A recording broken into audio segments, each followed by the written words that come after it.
This is the DAR Today podcast, and I'm your host, Brooke Bullmaster Stewart. Well, did you know there's a lot of events that DAR recognizes, and these commemorations are set for the 3 years during an administration. And during Mrs. Wright's administration, she has planned some really significant events, milestones, and patriots that we as members will be talking about and celebrating. And as I'm sure you've heard, one of the goals of the Wright administration is to talk about those patriots so often overlooked in our discussion of our American history. And one of these patriots is General Bernardo de Galvez. And with him in mind, we will be talking about a wonderful event that happened recently in Texas, so you'll want to be sure to stay tuned for that segment. Speaking of commemorative events, we'll be having a segment today about those Units Overseas chapters. Those chapters, for those who don't know, that are located in other countries. We'll talk about the events they're having. We really wanted to play this segment back when we had our interview with Sherry Thorne-Salima, who is the National Chair of the Units Overseas Committee, but boy, it would have made the episode so long, and they're just too important, these activities, so we want to be sure and do them justice, and I think you'll agree this segment will be worth the wait. And we'd be remiss if we did not mention, since we have DAR members all over the earth, that this week is Earth Day. And I know we all try to make Earth Day every day, but it's nice to have that reminder and that recommitment to taking care of our beautiful planet. Our DAR Conservation Committee has some wonderful ideas on how to conserve, how to take care of our planet. So we'll put a link in the show notes to that page on their website and some other handy links as well. We'll also have the second in our series of segments about the Marquis de Lafayette and the incredible events that will be happening starting this year. And I think you'll really enjoy that. You'll want to really look for what events are happening in your area and see how you can participate. But we don't want to make this episode too long either, so we'll jump right into our segments today. But just a quick reminder to subscribe to this podcast, however you're listening to it or watching it on YouTube. And if you are just listening, can you be sure to leave us a review, because that really does make a difference in who can find this podcast, and we would love to hear from all of you. So with that, let's jump right in. And hey, thanks so much for being here with us today.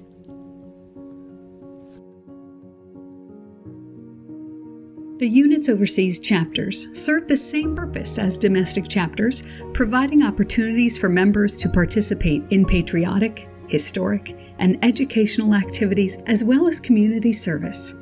These chapters allow women living abroad to connect with others who share their heritage and interests. And while projects may vary depending on the location and interests of the members, the core values and mission are the same as chapters serving here within the United States.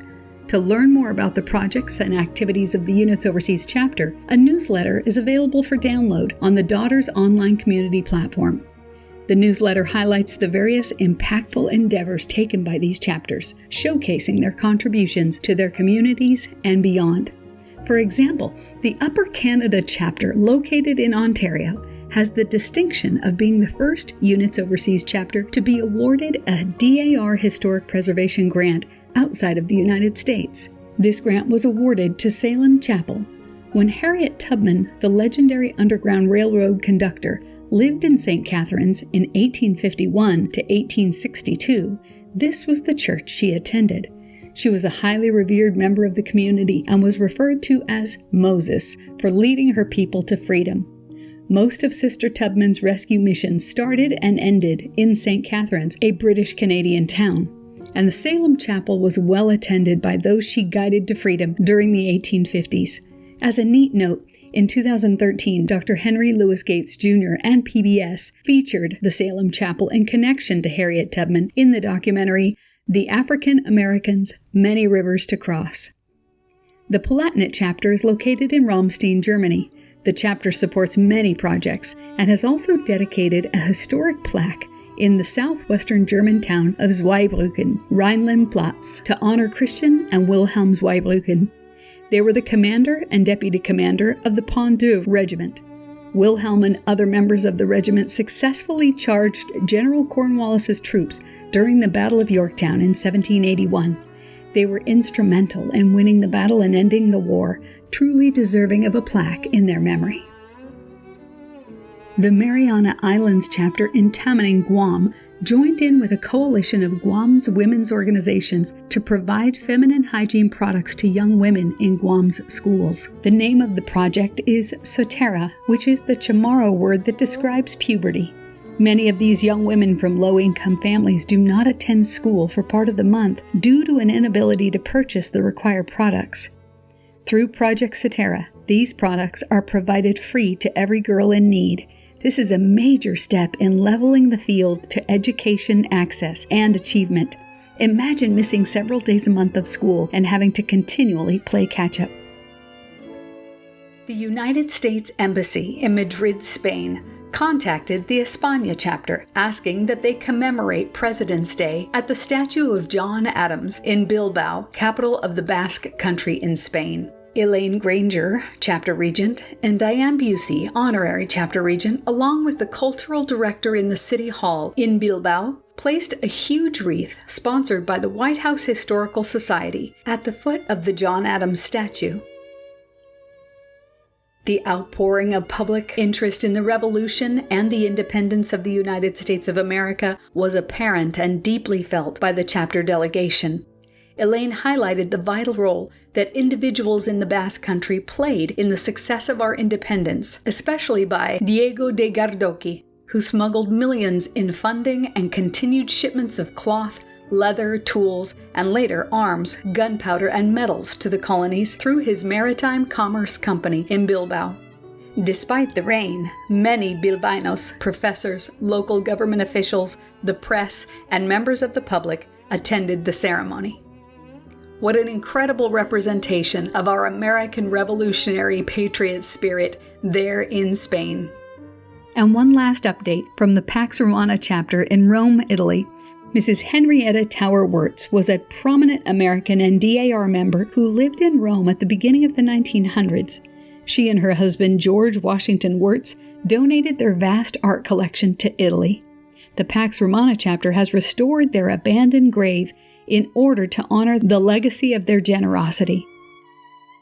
And then we wanted to add, from this podcast chair's perspective, we can see areas of daughters that watch or listen to this podcast. And I have to say, we see you, Tokyo. We see the whole group of you there in Madrid, Spain, in Sydney, Australia, in Berlin, and even Moscow. We are thrilled that this podcast can reach even the furthest corners. Our DAR sisters across the globe, no matter where they live, are right there with their stateside sisters as we all tie the ribbons of service and friendship, celebrating the stars and stripes forever through our DAR activities.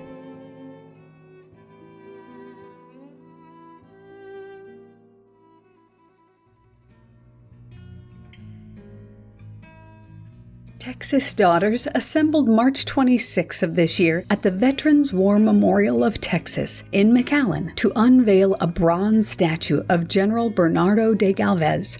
The sculpture was commissioned by the National Society to commemorate Spain's contribution to our nation's fight for independence from Great Britain, and funded by the President General's Project for Major Initiatives in conjunction with America 250 celebrations. The sculpture is the first likeness of Galvez in Texas and the work of local artist and sculptor Douglas Clark.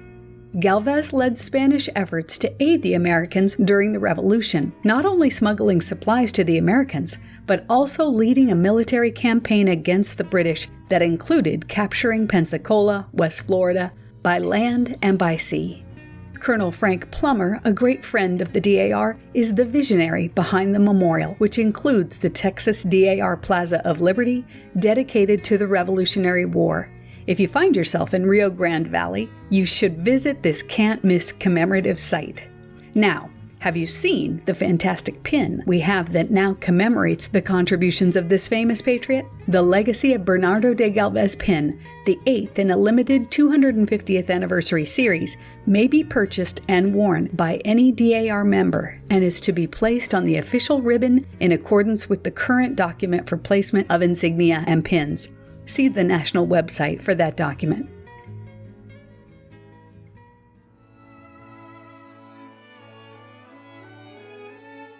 So in this coming year, there's going to be celebrations and commemoration of Lafayette's farewell tour here in America. And Patty McLay is with us today. Thank you so much, Patty, for coming along. Tell us about what's going to happen with this wonderful event and all of these events that are going to happen. Well, thank you so much, Brooke. I'm actually the National Vice Chair for the American Friends of Lafayette, as that group, my group, is also hosting the entire 13-month tour that will kick off on August 16th of 2024. And that was originally planned for 3 months, I heard. Is that correct? Yes, and we're following in the footsteps of our hero, Lafayette, or the hero of two worlds, as we call him. When he came over in 1824, it was August 16th, it'll be on the same day. He planned to only stay for a few months and visit the larger cities because he had missed America. He was invited by James Monroe, then the President of the United States, the last of the founding father presidents, to come over because America was having a hard time with being patriotic. It was the divisive election of 1824, and during that election, the people were arguing and coming against each other, kind of similar to today. So Monroe asked him to come over to bring and renew patriotism. He was considered a major hero in this country. So he originally was going to do about 3 months, but then he had so many invitations that he ended up staying for 13 months.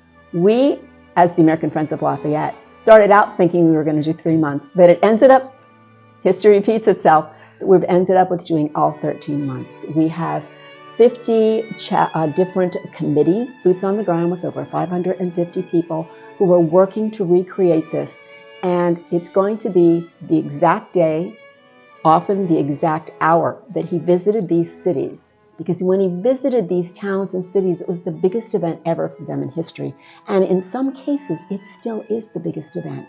So the enthusiasm that we have received from all of the individuals who have jumped in to get involved with this has been incredible. And many of them are DAR chapter members, regents, and state involvement. We have actually 5 different committee chairs with the American Friends of Lafayette who are DAR members. Can you tell us, just as a taste, maybe about one of those events? I can tell you about the leadoff event on August 16th of 2024. Be there, because we are going to have Lafayette landing as he did on a steamboat at Battery Park. He will then be greeted by dignitaries, and he will be escorted up Broadway. Now, Lafayette was the very first person ever to have a ticker tape parade up Broadway. But then it was rose petals, flower petals, and ladies' handkerchiefs that greeted him as he was paraded up Broadway. We are going to recreate that. He will be greeted at City Hall with, again, dignitaries, including the governor of New York and the mayor of New York. We will have events that will happen for all ages at the South Street Seaport. And there will be a flyover. At this point, we're pretty sure there's going to be a flyover of the Statue of Liberty by the French Air Force. And there very well may be a very, very important guest, which we're not at liberty to say yet, but think Broadway, who might be with us, bringing with him Lafayette. So it is an exciting event. Following that event will be the kickoff into, we'll be going up the Hudson River. We'll be going into New Jersey and Pennsylvania. Philadelphia is going to have a huge event because most people don't know that Independence Hall was named Independence Hall by Lafayette when he visited in 1824. We're going to have a huge event at Fort McHenry where when he landed by steamboat again, the original Star-Spangled Banner was flying overhead. Now, I've approached the Smithsonian and they have not allowed me to have the original. That's too bad. Yes, it's too bad. But we will, if the wind is in our favor, have a Star-Spangled Banner flying. And then each of the cities and towns along the way will be having grand events, many of them passing off their passenger Lafayette to another carriage or another beginning of a parade. And this will happen over those 13 months. That sounds incredible, Patty. Thanks for sharing that. It's great. Thank you so much for asking.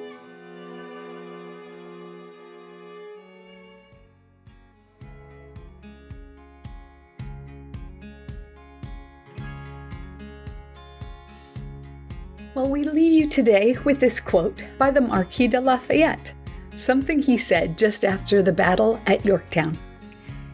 Humanity has won its battle. Liberty now has a country. Well, thanks for listening and be well, dear friends. Let's celebrate the stars and stripes forever and remember, with all of your ancestors behind you, you are the result of the love of thousands.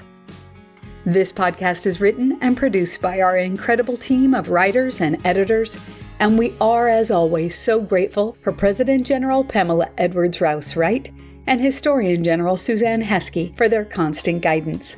To Elaine, Michelle, Pam, Valana, and Jennifer, the regents of the España, Mariana Islands, Palatinate, Pax Romana, and Upper Canada Units Overseas chapters, respectively. And to Patty McClay for being so generous with her time.